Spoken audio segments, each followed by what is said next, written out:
योगदान दिया है। आयुष्मान भारत, पीएम जय भी इसका एक बेहतरीन उदाहरण है। इस योजना के तहत 2.25 करोड़ से अधिक मरीजों का मुफ्त इलाज हो चुका है और ये इलाज सरकारी के साथ ही प्राइवेट अस्पतालों में भी हुआ है।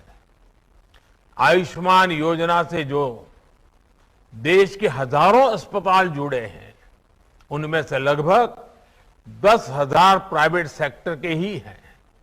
साथियों, पब्लिक और प्राइवेट सेक्टर के बीच यही साझेदारी मेडिकल इंफ्रास्ट्रक्चर और मेडिकल एजुकेशन के अभूतपूर्व विस्तार में भी काम आ रही है।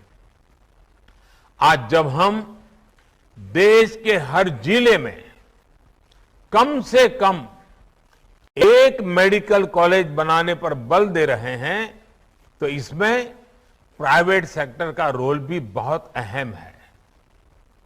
इसी भागीदारी को बल देने के लिए मेडिकल एजुकेशन से जुड़ी गवर्नेंस में बहुत बड़े रिफॉर्म्स किए गए हैं। नेशनल मेडिकल कमीशन का गठन होने के बाद भारत में प्राइवेट मेडिकल कॉलेज खोलना और आसान हुआ है।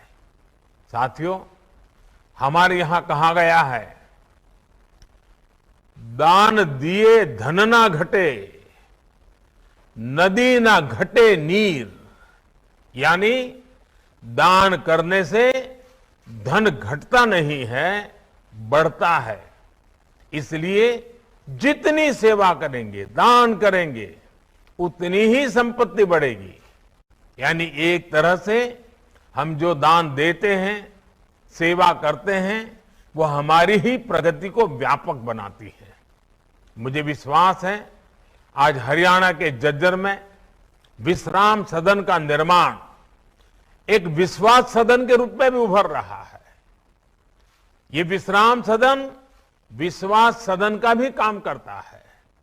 देश के अन्य लोगों को भी ऐसे ही और भी विश्राम सदन बनाने की प्रेरणा देगा।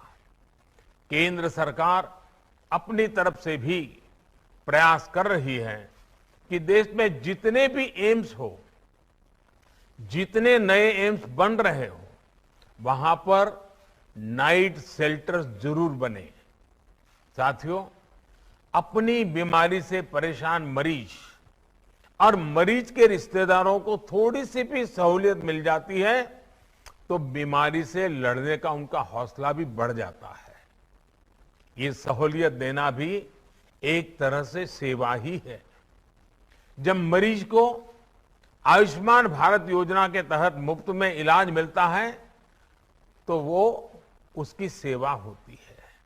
ये सेवा भाव ही है जिसकी वजह से हमारी सरकार ने कैंसर की लगभग 400 दवाओं की कीमतों को कम करने के लिए कदम उठाए।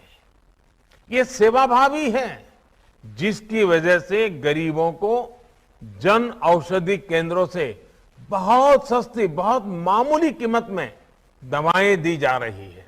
और मध्यम वर्ग के परिवार जिनके घर में कभी साल भर दवाइयां लेनी पड़ती हैं, ऐसे परिवारों को तो साल में 10, 12, 15 हजार रुपयों की बचत हो रही है। अस्पतालों में हर प्रकार की जरूरी सुविधाएं मिले, अपार्टमेंट सरल और सुविधाजनक हो, अपॉइंटमेंट में कोई कठिनाई ना हो, इस पर भी बहुत ध्यान दिया जा रहा है। मुझे संतोष है कि आज भारत में इन्फोसिस फाउंडेशन जैसे अनेक संस्थान सेवा परमो धर्मः के इसी सेवा भाव से गरीबों की मदद कर रहे हैं, उनका जीवन आसान बना रहे हैं।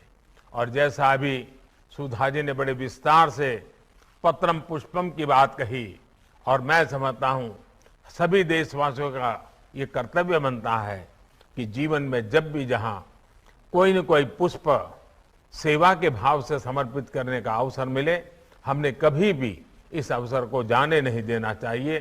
साथियों, आजादी के इस अमृत काल में एक सशक्त हेल्थ केयर सिस्टम विकसित करने की दिशा में भारत तेजी से आगे बढ़ रहा है।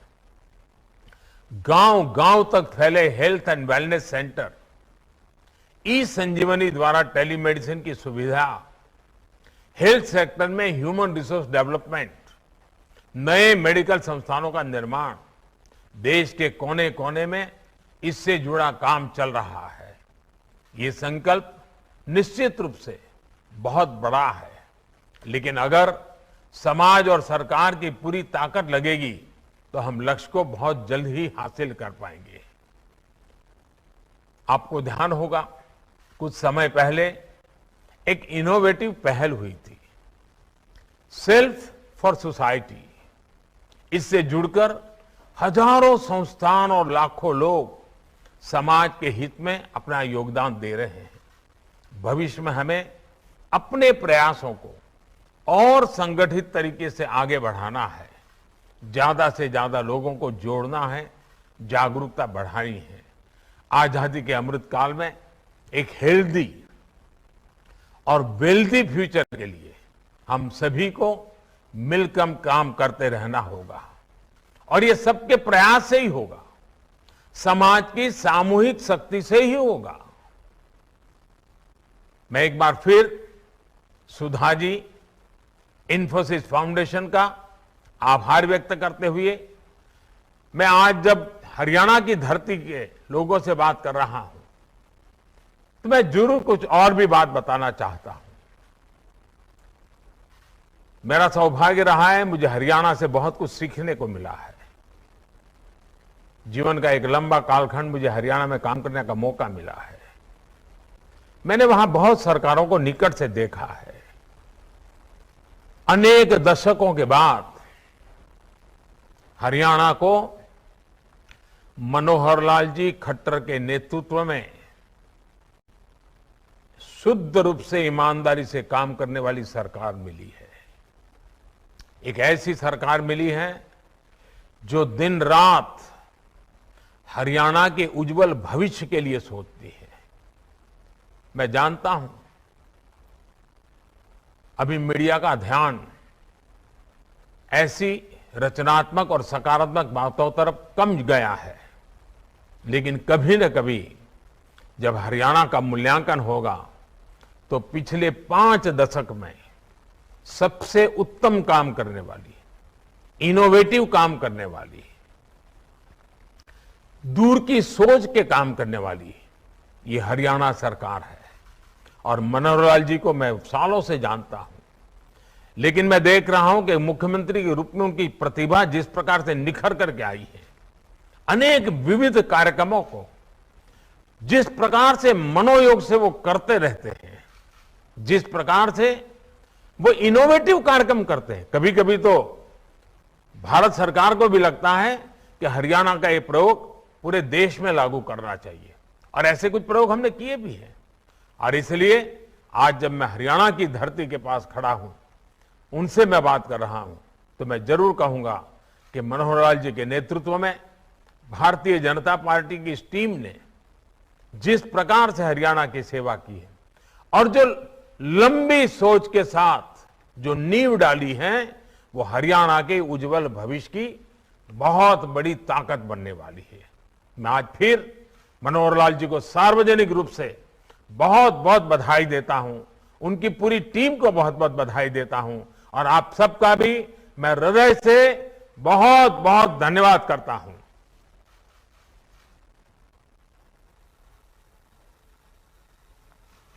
धन्यवाद माननीय, आपकी वाणी की दिव्यता में, आपके नेतृत्व की प्रखरता में, आपके पुरुषार्थ की प्रबलता में दुनिया के मानचित्र पर पुनः विश्व गुरु सा उभरता हिंदुस्तान नजर आता है। श्रीमान, इन्फोसिस फाउंडेशन विश्राम सदन प्रतीक आपके सशक्त नेतृत्व का। तो प्रधानमंत्री नरेंद्र मोदी को आप सुन रहे थे, जिक्र किया कि हरियाणा से बहुत कुछ सीखने को मिलता है। तो हरियाणा की सराहना करते हुए प्रधानमंत्री ने कहा कि हरियाणा को शुद्ध रूप से काम करने वाली मनोहर सरकार मिली है और मनोहर लाल के मार्गदर्शन में हरियाणा का तेजी के साथ विकास हुआ है। पीएम ने हरियाणा के सीएम मनोहर लाल की तारीफ की है, कहा कि सेवा ही परमो धर्म है, जहां पर भी मौका मिले सेवा करने का, सेवा करनी चाहिए। और भारत में 100 करोड़ के वैक्सीनेशन बनाने पर, दरअसल वैक्सीनेशन का रिकॉर्ड बनाने पर प्रधानमंत्री संबोधित कर रहे थे। आयुष्मान योजना का जिक्र किया, कहा कि देश के हजारों लोग आयुष्मान योजना से जुड़े हैं, देश के हर जिले में मेडिकल कॉलेजेस बनाने पर जोर दे रहे हैं हम, और हरियाणा में विश्राम सदन विश्वास सदन के रूप में भी उभरा है।